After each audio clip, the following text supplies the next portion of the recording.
Gênesis 26, a partir do versículo 6, diz assim: Isaque, pois, ficou em Gerar. Quando os homens daquele lugar perguntaram a respeito de sua mulher, ele disse: é minha irmã. Ele tinha medo de dizer: é minha mulher, porque pensava assim: os homens do lugar me matarão por causa de Rebeca, porque ela é muito bonita. Depois que Isaque havia permanecido ali por muito tempo, Abimeleque, rei dos filisteus, olhou por uma janela e viu que Isaque acariciava Rebeca, sua mulher. Então Abimeleque chamou Isaque e lhe disse: é evidente que ela é sua mulher. Como você me disse que ela era sua irmã? Isaque respondeu: é que pensei que poderiam me matar por causa dela. Então Abimeleque disse: o que é isso que você fez conosco?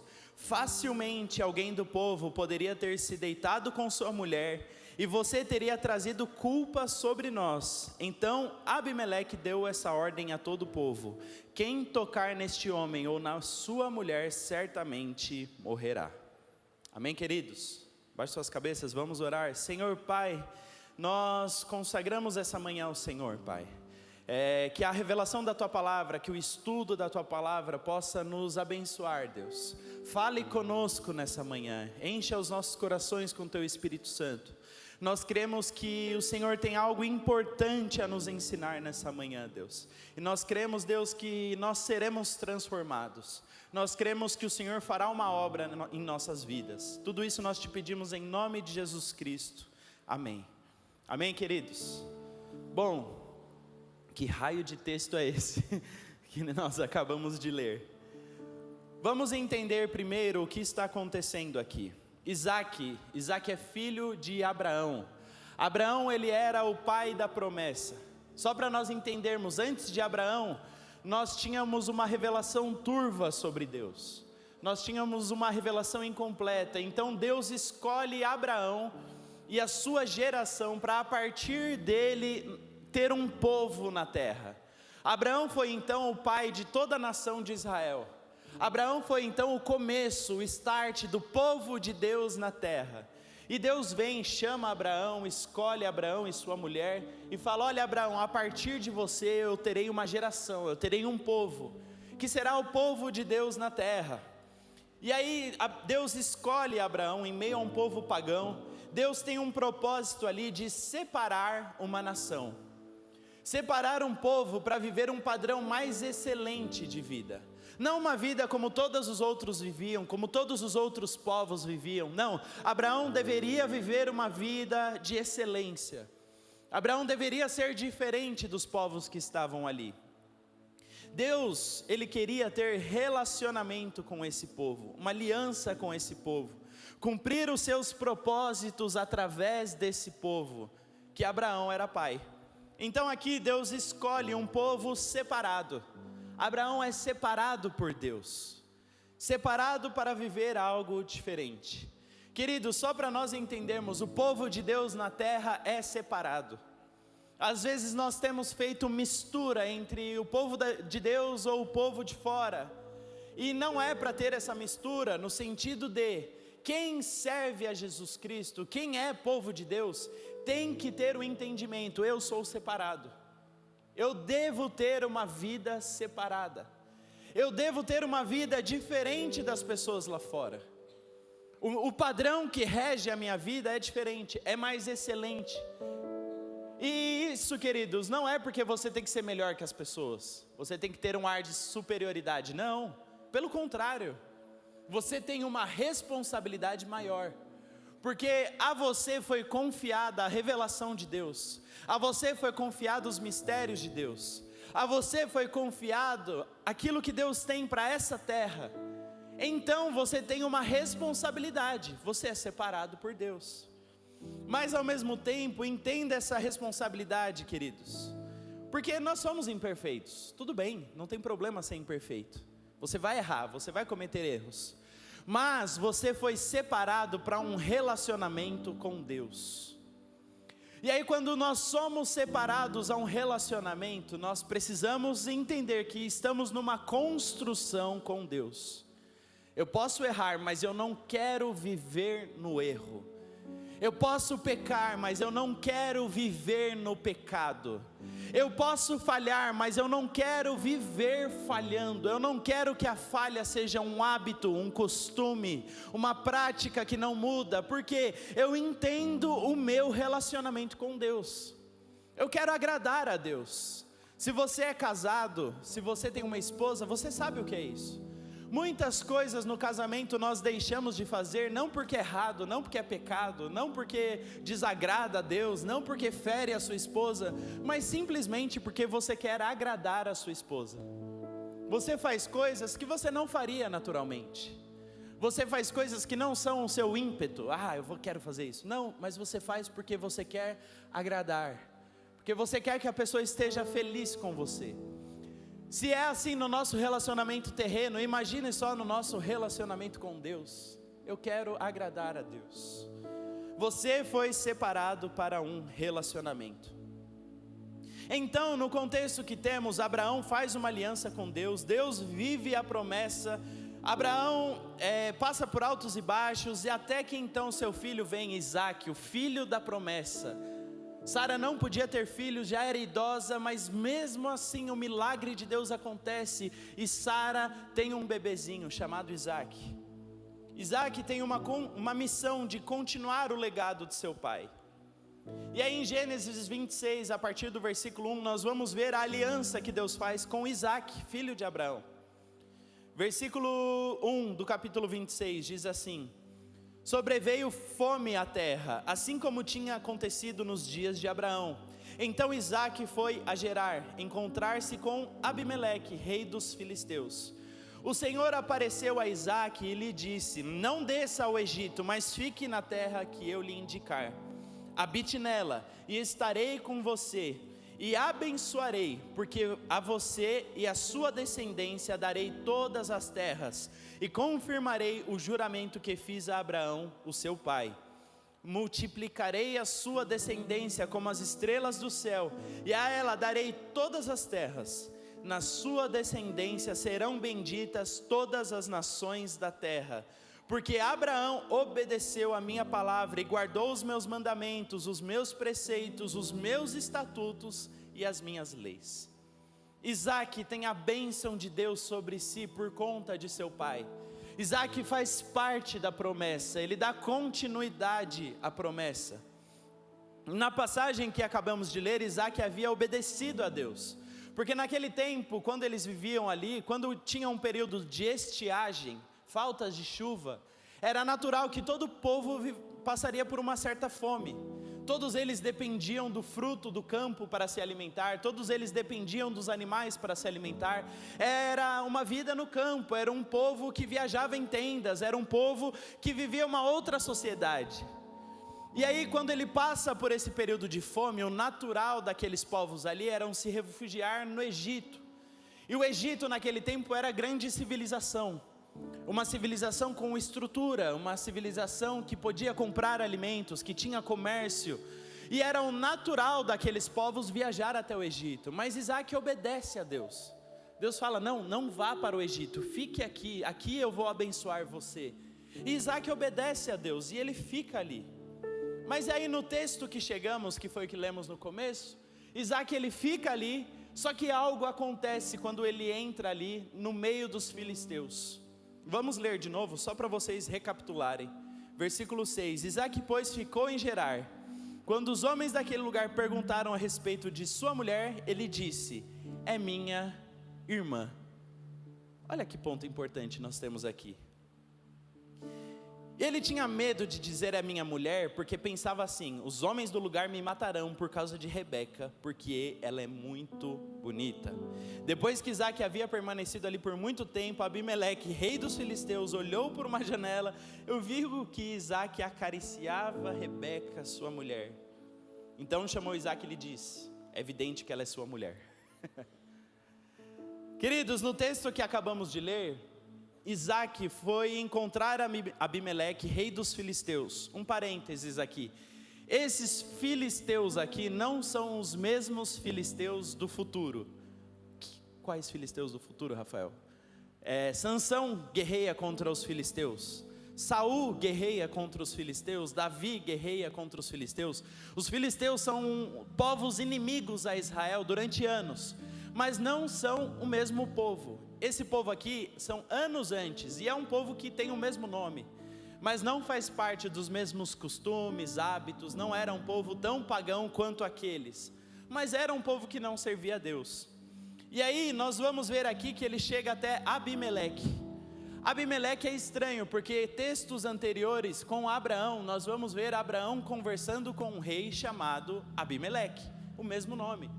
Você fala, nossa, 2 Abimeleque? É que Abimeleque naquele tempo era um título, semelhante a Faraó. Faraó era um título, então tivemos vários faraós com o passar dos anos, e Abimeleque era um título semelhante a esse.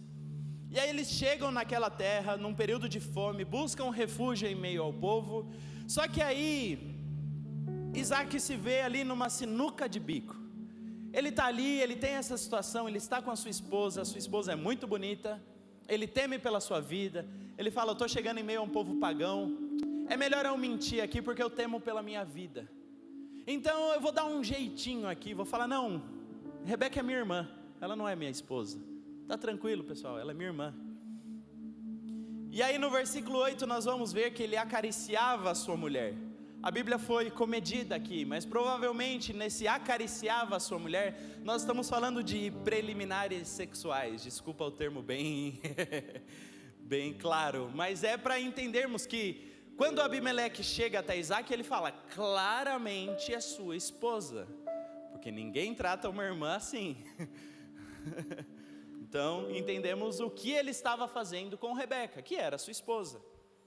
E aí, queridos, vamos entender que Isaac comete pecado diante de Deus aqui nesse texto. Qual é o pecado tão grave que ele comete aqui, além da mentira? Ele se omite das suas responsabilidades de marido. Muito simples. Casar-se com Rebeca tinha um preço. Qual era o preço, Rafael? Ela era bonita. Esse é o preço. Ele escolheu uma mulher bonita. E para aquele tempo isso era uma ameaça. Ter uma mulher tão bonita naquele tempo era uma ameaça. Por quê? Porque alguém ia dar ideia na minha esposa? Porque alguém ia lá e ia, vou dar ideia em você? Não, porque alguém ia te matar para ficar com ela. E isso era comum naquela sociedade. Nós vamos ver que o rei Davi fez isso. Rei Davi, homem temente a Deus, viu Batseba tomando banho? Ele mata Urias para ficar com ela. O rei Davi, gente, homem segundo o coração de Deus. Imagine os outros povos, imagine os outros reis, imagine outras civilizações, fariam coisas muito piores por conta disso. Então Isaac tem ali uma responsabilidade sendo casado com uma mulher bonita. Mas qual que é o ponto? Ele tem que assumir a sua responsabilidade. Ele não pode se omitir daquilo que ele escolheu para a sua vida. Ele escolhe Rebeca. Todos nós já lemos esse texto. Se você não leu, volte lá na passagem aonde trazem Rebeca até ele. Ele conhece Rebeca, já se apaixona perdidamente por Rebeca. Ambos já consagram o casamento. É uma alegria. E tudo bem, nossa, que alegria viver um casamento, que alegria construir uma vida, nossa, que alegria ter uma esposa, uma casa, puxa, é motivo de muita alegria, vamos fazer. Isso gera empolgação em nós. Talvez você se lembre quando você conheceu a sua esposa, como foi aquele período ali tenebroso entre conversar e não conversar. Eu me aproximo, eu mando mensagem, eu não mando. A Kátia me mandava mensagens, eu não respondia na hora, porque eu não queria parecer desesperado. Então ela mandava, não sei o que e tal. Aí eu recebia a mensagem às 11 da noite e respondia no outro dia. E isso é mentira, tá? Mas aí falava, poxa, nem vi.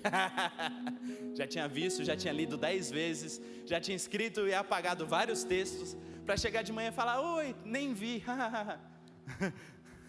Poxa, olha só. Mas olha, legal, não sei o que e tal. MSN, nossa, sou muito velho, meu Deus do céu. E aí esse era o período, nós estávamos construindo algo, era emocionante, dava frio na barriga, eu via ela na igreja, ficava, meu Deus do céu, olha aquela mulher, eu quero ela para mim, eu quero casar com essa mulher. E aí nós ficamos nesse período, vai, não vai, vamos conhecer e tal. Aí a gente foi pro Hop Hari juntos com a galera e tal, ficamos na fila da montanha-russa 4 horas. E eu não estava achando problema nenhum ficar naquela fila 4 horas, nenhum. Para mim era o paraíso, foi a oportunidade de Deus para mim conversar tudo ali naquelas 4 horas. Querer impressionar ela, querer contar histórias legais, com um frio na barriga o tempo todo. É emocionante, nós gostamos disso. E aí nós decidimos namorar. Quando decidimos namorar, eu estava assumindo uma responsabilidade. Poxa, se eu quero namorar essa menina, eu preciso falar para ela: ei, eu quero casar com você. Eu não estou namorando por namorar, eu sou filho de Deus. Filho de Deus assume responsabilidades. Está ouvindo, irmãozinho? Está aí dando ideia na menininha? Está aí se aproximando da menininha? Tem que querer namorar para querer casar. Oxi! Conversa com o casal, e aí, como que é? Não, a gente está aí, namorando, vendo o que vai dar. Vendo o que vai dar o quê, meu filho? Acorda para a vida, você tem que casar. Tem que dar bronca nesses jovens, pessoal, desculpa. Tem que querer casar, oxi. Ah não, e aí, vai casar quando? Namora há 5 anos. Ah não, é que a gente está vendo. Vendo o quê, meu irmão? Vendo o quê? Vendo que você vai ter que ficar fornicando com ela tanto tempo, porque você não quer casar, porque você não quer responsabilidade? Entenda, nós precisamos assumir as nossas responsabilidades. Se você começa a namorar com alguém, sua responsabilidade é: eu preciso apresentar para essa menina um plano de família. Eu tenho que casar com ela, eu tenho que viver uma vida a 2, eu quero construir uma casa com ela. Se você não quer isso com ela, não namore. Não namore. Namoro não é para te satisfazer, é para construir uma família com alguém. Amém ou não amém? Ah, então tá bom, vamos ver se vocês entenderam. Eu vou ter que começar a chamar gente. Fala, Deus. Então, nós precisamos assumir as nossas responsabilidades. Eu me casei, a Kátia é minha esposa, ela é minha responsabilidade. Beleza, estou vivendo a vida, é só eu e a Kátia, tudo bem. Decidimos ter filhos. Celina nasceu, presente da minha vida, fez 1 ano ontem, coisa mais fofa do mundo. Celina é minha responsabilidade. E é isso aí, não tem o que fazer, não tem como fugir. É muito triste, essa semana nós estávamos nos preparativos para o aniversário dela, que foi ontem, uma festinha pequenininha para a família. Fizemos tudo, então, nós que fomos no mercado, nós que compramos salgado, nós que fomos atrás, nós que montamos decoração, fizemos tudo. Isso é uma responsabilidade. Quinta-feira tinha futebol, eu queria estar onde? No futebol. Eu estava onde? No açaí, com 4 carrinhos de mercado. Responsabilidade, meu querido. Queria estar lá? Não queria, vou ser honesto. Mas eu precisava estar lá, porque é a minha responsabilidade. Vocês estão entendendo o que eu estou falando? Responsabilidade. Se eu assumo uma família, eu tenho responsabilidade com ela. Responsabilidade. E aí o que acontece hoje em dia é que as pessoas começam oh meu Deus, eu esqueci a palavra, transferir responsabilidade. Responsabilidade é minha, mas aí se dá errado a culpa não é minha. Ah não, mas é porque na minha igreja não tem apoio a casamento, e aí eu estou quase chegando no divórcio por culpa da igreja. Ah querido, você passa 2 horas da sua semana na igreja, e o resto da sua semana você tem lá na sua casa, com a sua família, com a sua esposa, com o seu marido. Lá a responsabilidade é sua. Se você está se divorciando, a responsabilidade não é da igreja, não é do pastor Gui, não é do seu líder de grupo, não é sua. É sua. Se o seu casamento é um fracasso, a culpa é sua. Se a sua família é um fracasso, a culpa é sua. Se os seus filhos não querem servir a Deus, a responsabilidade não é da igreja. A culpa não é dos adolescentes, a culpa não é do grupo, a culpa não são dos ministérios. Poxa, meu filho, não se encontrou na igreja. Não, a culpa é sua. Seu marido, minha irmã, responsabilidade é sua. Seu marido está olhando para todas as menininhas menos para você, a culpa é dele que é safado. Mas você faz parte disso. Vocês precisam acertar as coisas. Poxa, Rafael, por que eu sofro tanto na minha casa? Por que meus filhos são incorrigíveis? Por que a gente vive debaixo de guerra? Por que eu só passo problemas? Por quê? Por que, Deus? Você não me ajuda? Você não vê? Não, querido. Se você está passando problemas, a responsabilidade é sua. Assuma a sua responsabilidade. A lupa dos problemas que acontecem em nossas famílias não devem estar em situações externas, e sim em problemas internos, mal resolvidos, mal falados. O elefante branco está na sala. Todo mundo sabe daquela situação, todo mundo sabe daquele problema. Você, seu marido, seus filhos, todo mundo sabe. Mas fica ali debaixo do tapete. Não vamos mexer, não vamos tratar isso aqui, deixa lá, deixa quietinho, deixa embaixo, está tudo certo, não vamos falar disso. Queridos, isso aí vai gerar problemas, tá bom? Estou te falando algo. Sabe esse buraquinho aí no barco que está saindo água todo dia? Isso aí tem perigo de acabar, destruir a sua família.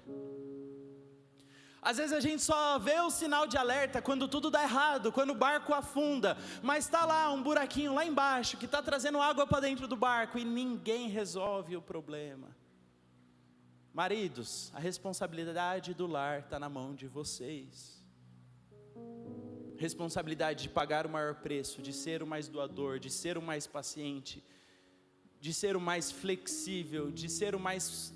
assim, de lutar mais. A responsabilidade é sua, marido. Mas minha mulher é louca, não sei o que. Não importa se ela é louca, você casou com a doidinha.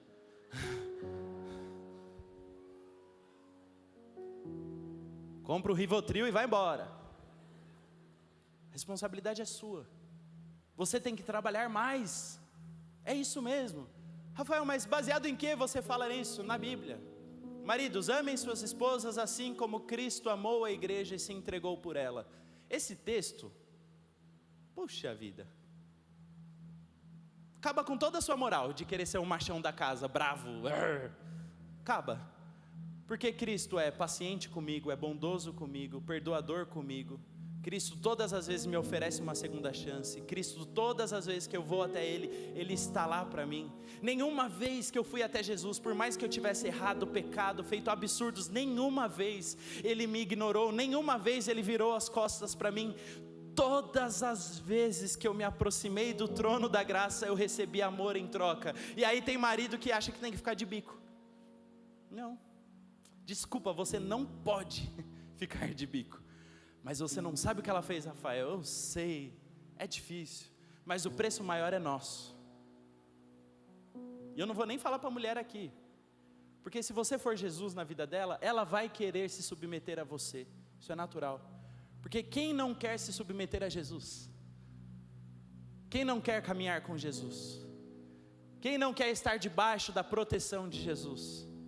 Porque Ele é perfeito, porque Ele se esforçou mais do que tudo, porque Ele se sacrificou mais do que tudo. Então, irmãozinho, a responsabilidade do seu lar é sua.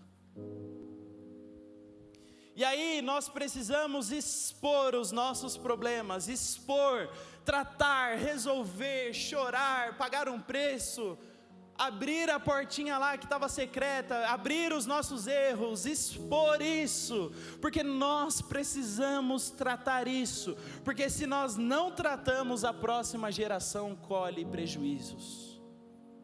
Comportamentos pecaminosos não corrigidos em nossa casa, não confrontados, não acertados, eles vão se repetir no futuro na vida dos nossos filhos.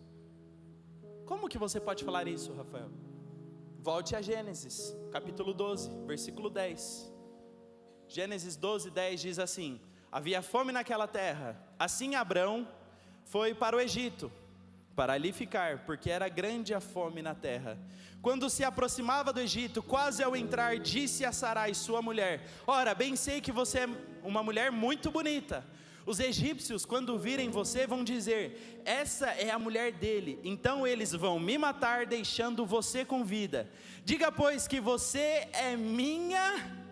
Fala isso para mim. Você é minha irmã. Oxe, eu já vi essa história em algum lugar. Para que me tratem bem por sua causa e por amor a você me conservem a vida. Tendo Abrão entrado no Egito, os egípcios viram que a mulher dele era de fato muito bonita.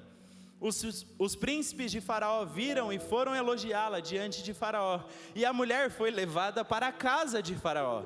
Este, por causa dela, tratou bem a Abrão, o qual veio ter ovelhas, bois, jumentos, escravos e escravas, jumentos e camelos. Porém o Senhor puniu Faraó e a sua casa com grandes pragas, por causa de Sarai, mulher de Abrão. Faraó chamou Abrão e lhe disse: o que é isso que você fez comigo? Por que não me disse que ela era sua mulher? E por que me disse que ela era sua irmã? Foi por isso que tomei para ser minha mulher. Agora, pois, aqui está sua mulher, tome-a e vá embora daqui. Caramba! Isso não assusta vocês, gente? Nós estamos vendo o mesmo comportamento acontecendo anos antes. Isaac nem era nascido. Mas nós vamos ver isso acontecer, e isso se repetir lá no futuro, na vida de Isaac, seu filho. Olha só. E aí, Abraão não fez isso uma vez só, ele fez 2 vezes. Eu não vou ler o segundo texto, mas lá no capítulo 20 de Gênesis nos mostra exatamente a mesma história. Aqui com outro Abimeleque, rei dos caldeus, a mesma coisa se repete. E aí, Isaac aprendeu a ter um comportamento de omissão com seu pai. Ele aprendeu isso. E eu não estou nas entranhas da sua família para ver isso acontecendo. Eu simplesmente vejo os frutos na vida do pai e na vida do filho. A omissão que ele aprendeu dentro de casa. Eu amo a Bíblia, queridos, porque a Bíblia, ela não tem problema em expor os erros dos nossos heróis da fé. Ela não tem problema, ela lida com eles, porque ela quer nos apresentar os problemas dos nossos heróis da fé, para falar: olha, vocês não precisam sofrer isso também. Sabe, os erros que cometemos como os nossos pais. Eu mandei o título da mensagem para a Letícia, que faz as artes da pregação. Ela falou: nossa, vai cantar Elis Regina no culto? Nossa, quem é jovem não entendeu essa piada. Tem uma música da Elis Regina chamada Como os Nossos Pais. E aí ela tem um momento da música que ela fala: minha dor é perceber que apesar de termos feito tudo o que fizemos, ainda somos os mesmos e vivemos como os nossos pais. A mesma coisa, nós repetimos o mesmo comportamento. E queridos, os erros dos nossos pais e os pecados dos nossos pais, quando nós cometemos, dói mais. Não dói? Quando você se vê fazendo algo, e aí você fala: puxa, minha mãe fazia isso, puxa, meu pai fazia isso, caramba, eu não queria errar nesse lugar. Porque quando cometemos os mesmos pecados do nosso pai, da nossa mãe, nós nos lembramos de algo que nos marcou na infância, talvez.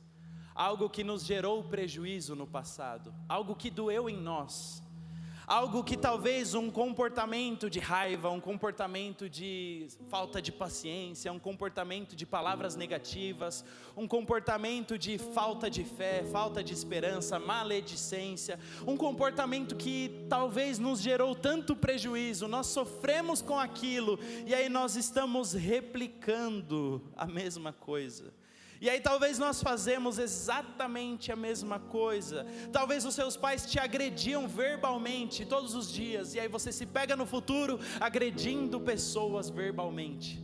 Talvez os seus pais enganavam pessoas, mentiam para as pessoas, e de repente vocês se veem fazendo exatamente a mesma coisa. Olha lá, fala que eu não estou, fala que eu não vim, fala, não, dá aquele jeitinho lá e manda a criança ir lá fazer. Quem nunca? E aí talvez os pais que cometeram abusos contra você, abuso psicológico, abuso mental, abuso físico, você se vê no futuro sendo abusivo, você se vê no futuro sendo severo, perverso. Queridos, dói mais quando nós repetimos os erros dos nossos pais. Dói mais. Você replica o mal que você odeia. Mas querido, eu tenho algo bom para falar para você nessa manhã. você não é condenado a repetir os erros dos seus pais. Repita isso comigo: eu não sou condenado a repetir os erros dos meus pais. Não é uma sentença contra você. É difícil, eu sei que é difícil, porque talvez é algo que você aprendeu, absorveu e replicou. Você era uma criança inocente, você não tinha discernimento, e você foi replicando com o passar do tempo. E talvez seu pai seja uma pessoa boa, uma pessoa que serve a Deus, uma pessoa que inspira a Deus, mas todos nós temos problemas de caráter, todos nós temos situações que precisamos lidar, e justamente naquela é aquilo que você absorveu e replicou. Mas queridos, o primeiro ponto que nós precisamos entender aqui, é que se nós nos arrependermos dos nossos erros, Deus tem uma nova construção para a nossa história. Olha só o que em 1 João 1 diz, no versículo 8: se dissermos que não temos pecado nenhum, a nós mesmos enganamos, e a verdade não está em nós. Se confessarmos os nossos pecados, Ele é fiel e justo para nos purificar os pecados, ou nos perdoar os pecados e nos purificar de toda injustiça. Queridos, olha só o que Jesus Cristo tem para você. Abraão e Isaac viviam um período sombrio acerca da revelação de Deus. Eles não tinham uma revelação plena de quem Deus era, do amor de Deus, da graça de Deus, da bondade de Deus. E hoje nós olhamos para o passado e vemos os seus erros e ficamos talvez extremamente desconfortáveis. Poxa, um cara tão importante na fé, um homem que através dele veio a promessa, como esse cara errou em algo tão simples? Mas queridos, é muito simples, eles ainda não tinham uma revelação plena de quem era Deus, da sua bondade, do seu amor, do seu perdão, da sua graça, da regeneração de Cristo em nós. Eles ainda não tinham o sangue do Cordeiro, o sacrifício de Jesus, mas nós nós não somos obrigados a replicar os erros do passado, porque no texto que acabamos de ler, ele é muito importante para nós entendermos. Pega esse texto, cola na geladeira da sua casa. Se nós confessarmos os nossos pecados, Ele é fiel e justo para perdoar, e isso é importante. Primeiro, você precisa ser perdoado. Perdoado por Deus, perdoado por si mesmo, perdoado pela sua consciência. Querido, entenda uma coisa: se Jesus Cristo já te perdoou, por que você tem que ficar se condenando todos os dias? O que importa mais, a opinião de Jesus sobre você ou a sua opinião sobre si mesmo? Jesus já te perdoou, querido, já te perdoou. Coloque esse seu erro, esse seu pecado para trás, abandonando as coisas que ficaram para trás, abandonando os erros que ficaram para trás. Quando nós não abandonamos, nós vivemos uma vida de culpa, de marca, de mágoa. Não, querido, abandone isso, coloque isso para trás, porque se você confessa o seu pecado, Ele é fiel, Ele é justo para perdoar. Ele é fiel e justo para te perdoar. E segundo ponto, para purificar a sua injustiça, para purificar os seus erros do passado, para purificar os erros dos seus pais, para purificar hábitos e costumes que nós construímos durante a nossa vida, marcas que temos, traumas que temos. Ele é fiel e justo para nos purificar. Nos purificar. Você não é condenado, você não é obrigado, você não está predestinado a errar. Não, eu não creio nisso. Eu creio que a partir do sangue e sacrifício de Jesus, eu tenho a escolha de viver uma vida em liberdade. Eu tenho a escolha de viver uma vida livre dos erros do passado, livre dos traumas do passado, livre dos erros dos meus pais, livre daquilo que o meu pai fez contra a minha mãe, livre dos traumas que eu sofri dentro de casa, das vezes que eu chorei dentro de casa, das vezes que eu vi o meu pai agredir a minha mãe, a minha casa ser uma bagunça, e de repente eu estou no casamento e eu me vejo querendo fazer a mesma coisa.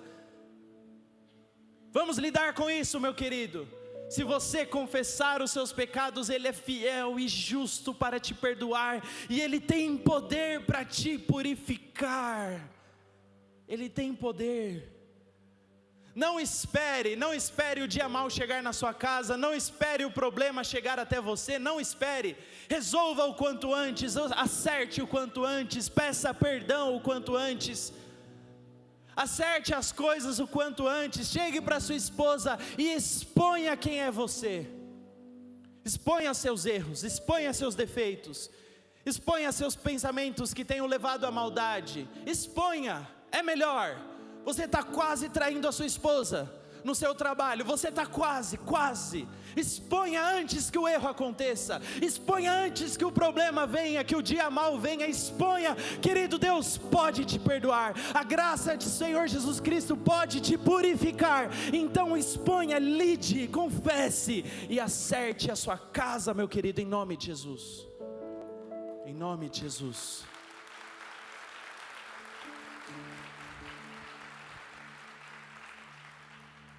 O Senhor Jesus Cristo tem poder para transformar as coisas.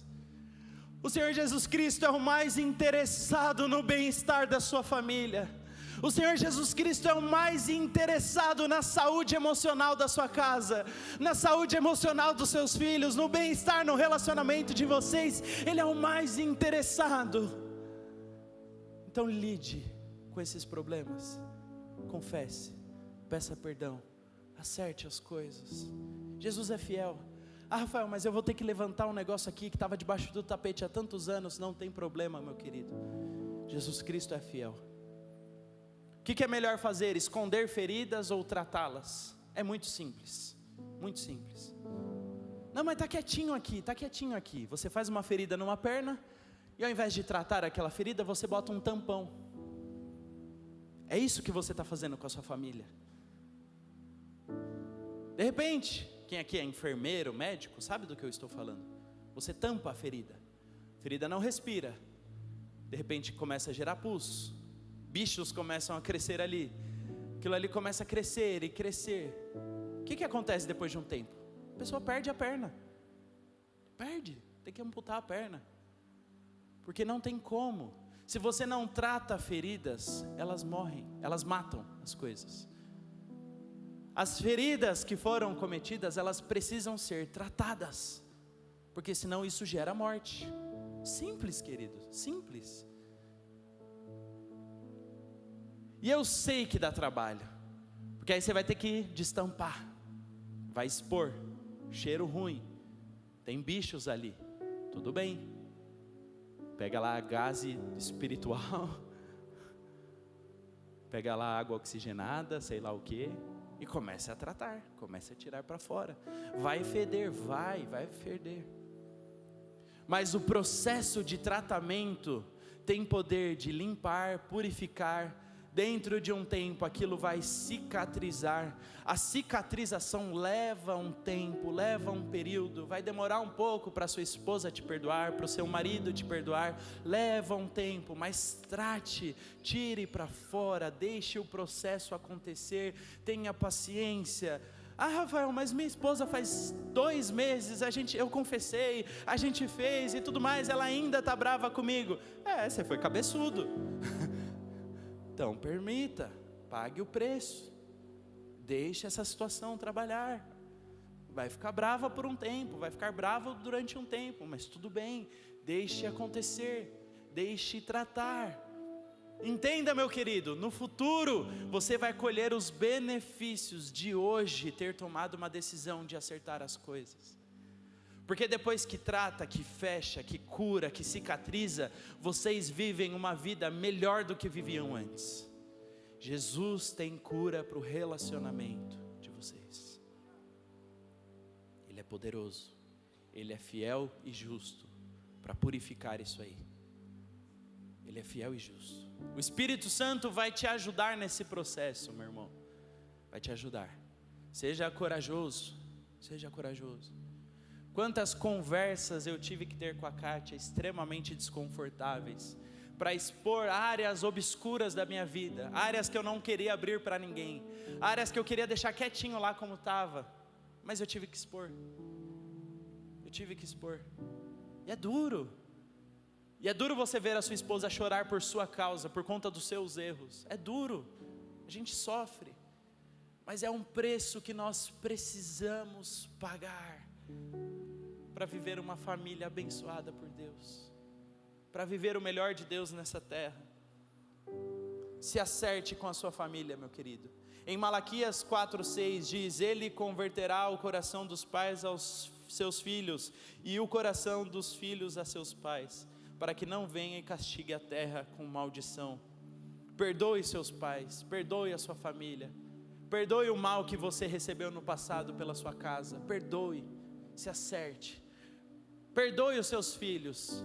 Eles erraram, tudo bem, perdoe, libere o seu coração, acerte as coisas, não coloque para baixo do tapete, não resolva da forma errada, resolva da forma certa, colocando a luz da palavra de Deus para iluminar a sua casa, e aquilo que estiver imperfeito, acerte. Se você é pai, peça perdão pelos seus erros. É difícil, eu sei, ninguém quer admitir os erros para os filhos, ninguém quer admitir os erros para a esposa, mas peça perdão, acerte as coisas, assuma suas responsabilidades. Ninguém mandou você casar. Paulo até recomenda que não case. Ninguém mandou. Agora que casou, acerta, peça perdão. Por que acontece tanto divórcio hoje em dia? Tanto divórcio dentro da igreja? Falta de evangelho, falta de reconhecer os pecados, falta de reconhecer as falhas, falta de assumir as responsabilidades, e isso tem faltado dentro das igrejas,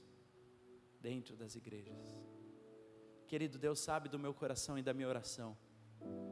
Eu tenho um propósito de Deus para a minha vida, Deus me chamou para pregar a palavra, Deus me chamou para viver para o ministério, eu tenho isso, eu sei disso, mas eu já orei isso para Deus muitas e muitas vezes. Deus, se tiver algum ponto que eu tiver que escolher, me ajude, Deus, a todas as vezes escolher a minha família, do que escolher qualquer outra coisa, qualquer outro prazer, satisfação, qualquer outra realização no trabalho, no ministério.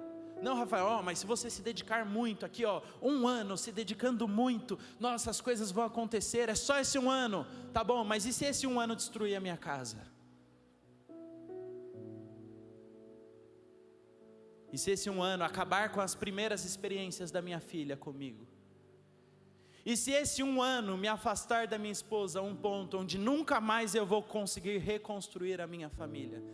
Vale a pena esse preço, meus queridos? Vale a pena? Vale a pena sacrificar a sua família por um carro novo? Por uma BMW? Por, sei lá, reconhecimento? Por um Instagram com muitos seguidores? Vale a pena? Você vai ter um Instagram bonito e um inferno dentro de casa, vale a pena? Você vai ser reconhecido na sua empresa e dentro de casa você vai viver em guerra, vale a pena? Vale a pena você pregar aqui para centenas de pessoas e as pessoas virem no final te elogiarem, nossa, que bênção, e eu descer aqui, a minha esposa está ali do lado e falar, legal. Aí a pessoa que eu tenho que conviver todo dia, ele é bonitão no palco pregando, mas em casa, vale a pena? Vale a pena? Eu não quero trocar, não. E Deus tem que nos ajudar, porque no automático a gente vai embora, a gente troca. Queridos, Deus tem promessas de bênção para a sua família. Deuteronômio 7:9 diz assim: portanto saibam que o Senhor, seu Deus, é Deus. Ele é o Deus fiel, que guarda a aliança e a misericórdia até 1000 gerações, aos que o amam e cumprem os seus mandamentos. Portanto, se vocês derem, versículo 12, 12, portanto, se vocês derem ouvidos a esses juízos, e os guardarem e cumprirem, o Senhor, seu Deus, guardará a aliança e a misericórdia prometida sob juramento aos seus pais. Ele os amará, os abençoará e fará com que vocês se multipliquem. Também abençoará os filhos de vocês, o fruto da terra, o cereal, o vinho, o azeite e as crias das vacas e das ovelhas, na terra em que prometeu dar a vocês, conforme juramento que fez a seus pais. Deus firma uma aliança conosco, e essa aliança nos garante bênção, essa aliança nos garante favor, essa aliança nos garante, nos afirma, nos atesta, dado por Deus, que você e a sua casa serão abençoadas nessa terra, que você e a sua família serão providas por Deus, guardadas por Deus, protegidas por Deus. E queridos, nós temos a melhor proteção do mundo, a proteção de Jesus Cristo, que no final tudo vai dar certo, tudo vai dar certo.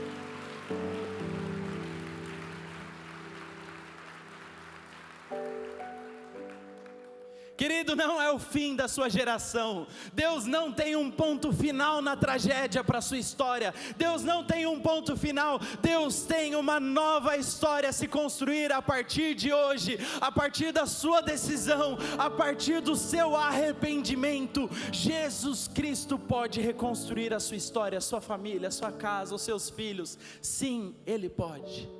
Ele pode.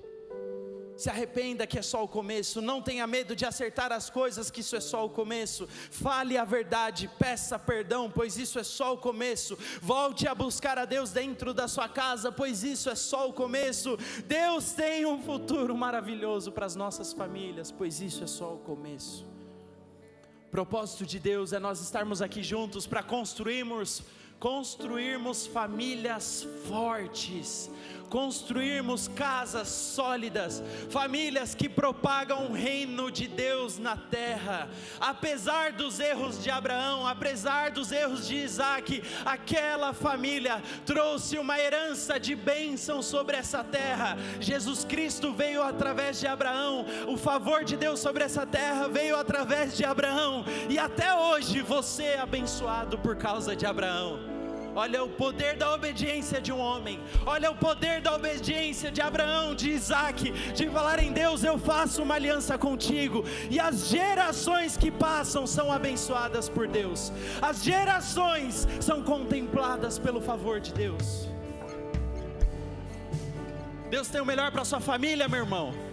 Aceite isso, tome posse disso, declare na sua casa, declare sobre a cabeça dos seus filhos: você será bem-aventurado nessa terra, você será cabeça e não cauda, você vai ser uma bênção, você vai servir a Deus, você vai ter um propósito nessa geração, você não vai sofrer os meus erros, você vai viver o melhor dessa terra, em nome de Jesus, em nome de Jesus, em nome de Jesus. E que no futuro nossos filhos possam dizer e reconhecer: nós amamos a Deus como os nossos pais amaram. O meu maior sonho é que daqui 40, 50 anos a Celina esteja vivendo os propósitos de Deus e fale: eu amo a Deus porque meu pai amava a Deus. Queridos, meu pai já se foi para o céu, meu pai não está mais aqui, mas se ele pudesse me ver hoje pregando a palavra para vocês, eu tenho certeza que ele choraria, porque um dia ele escolheu servir a Deus, e hoje eu amo a Deus porque um dia meu pai amou a Deus. Hoje eu sou apaixonado por Jesus, porque um dia meu pai era apaixonado por Jesus. Hoje eu amo obedecer a palavra de Deus, porque um dia meu pai e minha mãe escolheram obedecer a palavra de Deus. Hoje eu posso dizer: eu vivo para Deus, porque os meus pais um dia decidiram viver para Deus, decidiram obedecer a Deus. Hoje eu sirvo as pessoas, porque meus pais um dia decidiram servir as pessoas. Hoje eu quero abençoar a minha próxima geração, porque um dia os meus pais escolheram abençoar a próxima geração. Queridos, entenda, tudo aquilo que foi erro, defeito, problema, pecado, não tem poder comparado à graça e à misericórdia de Deus, comparado ao final, ao ponto final dessa história. O ponto final dessa história é de bênção sobre a nossa vida, porque a palavra de Deus nos garante bênção sobre a próxima geração. Eu quero viver uma vida que agrade a Deus, para daqui 50, 60 anos a Celina falar: eu quero agradar a Deus. É por isso.